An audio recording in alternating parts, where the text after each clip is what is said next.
terça-feira da segunda semana da Páscoa. Eu sou o Padre Pedro Paulo e começamos agora mais um programa, a Bíblia, o mundo de hoje.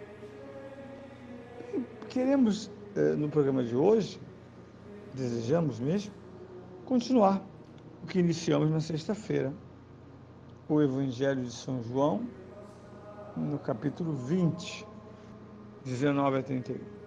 Ontem, apreciamos a primeira parte desse Evangelho.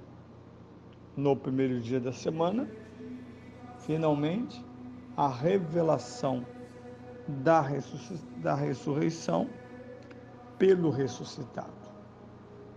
A fé cristã, sobretudo católica, porque a fé cristã é católica, ela não pode ser o anúncio de segunda mão.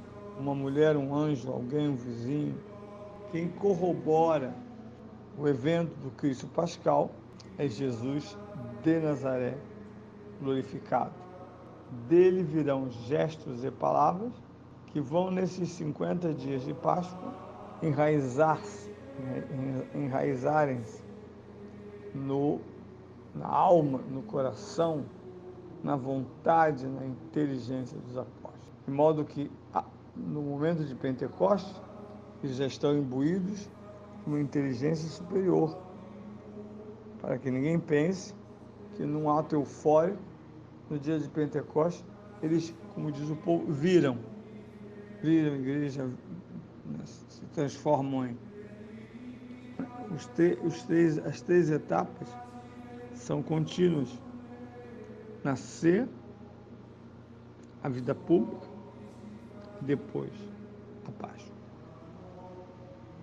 Por isso, no Apocalipse é dito que ele é o Deus que vem, que veio e que virá, o mesmo. E o que vemos então na segunda parte, chamada oitava? Um personagem novo que está lá presente no fim da primeira parte. Tomé, ou Dídimo. E o que Tomé diz aos seus colegas quando lhe dizem: vimos o Senhor? Ele diz: alucinação. Vocês estão com tantos remorsos e medos que produziram uma resposta. Diria um moderno mito. E coloca uma questão que não é a priorística, mas é bem interessante. Quais são os sinais que eu devo ver, perceber, para crer que aquele homem que está falando conosco é Jesus de Nazaré, falando enquanto já ressurgira dos mortos. Então ele diz: enquanto eu não tocar nas chagas, não colocar meu dedo no buraco feito brutal pela lança de um centurião romano, não acreditarei. Aqui São Tomé, nos diz duas coisas que se relacionam de modo complexo. Uma coisa negativa e outra muito positiva. Qual é a questão positiva? São Tomé quer experimentar pessoalmente, através do tocar, a pessoa de Jesus de Nazaré como ressuscitado. Isto é a base da nossa experiência sacramental. Com as palavras do ministro, que são palavras do próprio Cristo, ao instituir a Eucaristia, nós não estamos mais falando sobre ele, mas é ele que fala, e a sua palavra se cumpre na passagem do pão para a carne, do vinho para o sangue. Antes de comungar, a igreja espera o nosso último assentimento, porque devemos diante da apresentação. Eis o corpo de Cristo, o corpo do sangue, e quem recebe antes diz, amém. Outros dizem, eu creio. Forma de assentimento. Comungar em dúvida é um pecado, porque ninguém comunga dizendo, bem, deixa eu ver se é mesmo, quem sabe eu seja. Não, isso não é normal nem justo. E assim Jesus, na segunda parte do Evangelho, permite a São Tomé tocar as chagas, para ser encantamento, mas ao mesmo tempo, dimensão negativa, ele repreende fortemente São Tomé, incrédulo.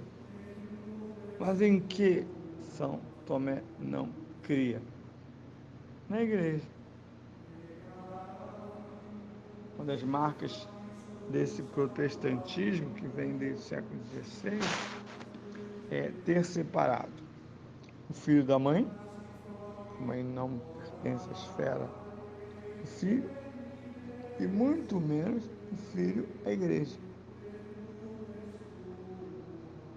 Não há, na verdade, continuidade da presença de Cristo na igreja, a ponto do protestantismo negar que a igreja seja a ministra do Cristo,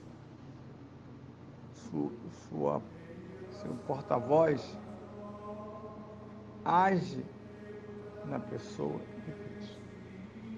Por isso nós dizemos, sem medo, que cremos na igreja, una, santa, católica e apostólica. Nós não somos dirigidos por pastores, pregadores, nós somos conduzidos, na verdade, através dos graus do sacramento da ordem. O bispo, o padre e o diácono permanente. São Tomé diz simplesmente, conheço vocês que como eu fugiram da cruz e agora desejam uma auto-redenção. Quem comunica aos homens Cristo ressuscitado são os apóstolos, primariamente, e com os apóstolos, toda a igreja, dos ministros ordenados, a todo e qualquer cristão.